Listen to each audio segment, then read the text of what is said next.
기본소득과 지역화폐라고 하는 두 가지를 이제 결합을 해가지고 기본소득이 솔깃하게 들리지만 가능하지 않을 것 같다는 생각이 들죠. 혹시 땅 많으세요? 거의 대부분 그렇거든요. 왜냐하면 토지에다 부과를 하면 땅 부자들 일부만 저 부담이 크지 나머지는 거의 똑같아요. 양도세를 부과해도 방법이 없고 무슨 금융 제재를 해도 방법도 없고 거래 제한을 해도 방법이 없지 않습니까? 방법은 부동산을 불필요한 데 가지고 있으면 이익이 안 나게 해야 되고 이익이 안 나게 하는 방법은 보유세를 늘리는 거예요. 근데 보유세를 그냥 늘리면 저항이 있지 않습니까? 그 보유세를 늘리는 대신에 거둔 보유세를 전부 국민에게 똑같이 나눠서 기본소득으로 지급하고 압도적 다수는 이익이니까 찬성할 거 아닙니까? 공급이 지속적으로 확대돼야 합니다. 그래서 예측 가능해야 되거든요. 예를 들어서 앞으로 3년쯤 되면 나도 집을 가질 수 있겠다 하는 예측이 있어야 됩니다. 왜냐하면 해마다 이 정도 공급이 된다면 몇 년 뒤에는 이만큼 되겠다는 예측 가능한 그런 정책이 있어야 되고, 무주택자가 처음으로 집 가질 때는 금융 규제 같은 거 좀 풀고요. 청년기에 한 번쯤은 공평한 기회가 주어졌으면 좋겠다. 우리는 보통 복지정책과 경제정책은 다른 거고, 복지정책을 확대하면 경제정책을 소홀하게 된다. 즉 복지와 성장은 대립적인 것으로 보통 이해하지 않습니까? 그런데 우리는 재정이 제한되어 있기 때문에 복지정책이 동시에 경제정책 효과를 갖게 한다면 사실 이중의 효과를 갖는 것이거든요.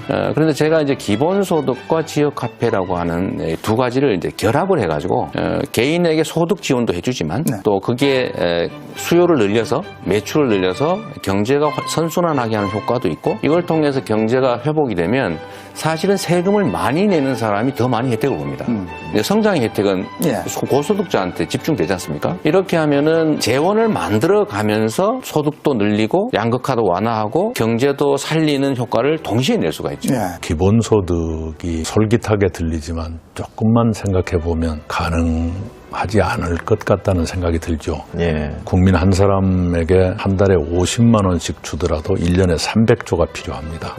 우리나라 예산이 556조거든요. 그런데 거기에 300조를 더 얹으려면 세금을 얼마나 더 내야 되겠습니까? 거의 불가능한 얘기죠. 거기다가 부자나 가난한 사람이나 일을 하는 사람이나 일을 안 하는 사람이나 똑같이 준다면 이게 공정한 것인가? 또 양극화 완화에 도움이 되는 것인가? 도움이 안 될 것입니다. 신복지라는 것은 이 국제노동기구와 세계은행이 2015년에 제안을 한 것입니다. 이낙연의 발명품이 아니고, 노동과 소득이 불확실해지고 불안정해지는 이 시대에 결국 그 불안정성, 불안하게 생각하는 마음, 이것을 사회가 보호할 수밖에 없다. 국가가 그 역할을 해야 한다는 것입니다. 소득뿐만이 아니라 소득, 주거, 교육, 의료, 돌봄, 문화, 환경 등등에서 8가지 분야에서 국가가 일정한 기준을 정해서 국가가 의무로서 보장해드리고, 국가가 10년에 걸쳐서 지향해야 될 방향은 국민과 함께 노력해 가자, 그런 취지이지요. 신뢰를 회복하는 게 제일 중요하죠. 약속한 거 지키고 말한 거는 행하고 언행 일치하고.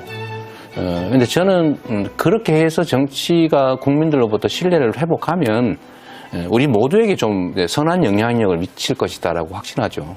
그래서 일관성이 저는 매우 중요하다고 생각해요. 국민들의 다수가 삶을 불안해하십니다. 내일이 어떻게 될지 모르겠다. 세상이 급변하기 때문이기도 하지만 우리 사회의 큰 장점인 안정성을 잃어가고 있는 것은 아닐까. 그러지 않아야 한다는 그런 마음에서 다수 국민들이 안심하고 살 수 있는 나라. 네네. 그런데 그러기 위해서는 나라가, 국가가 삶을 지켜드려야 한다.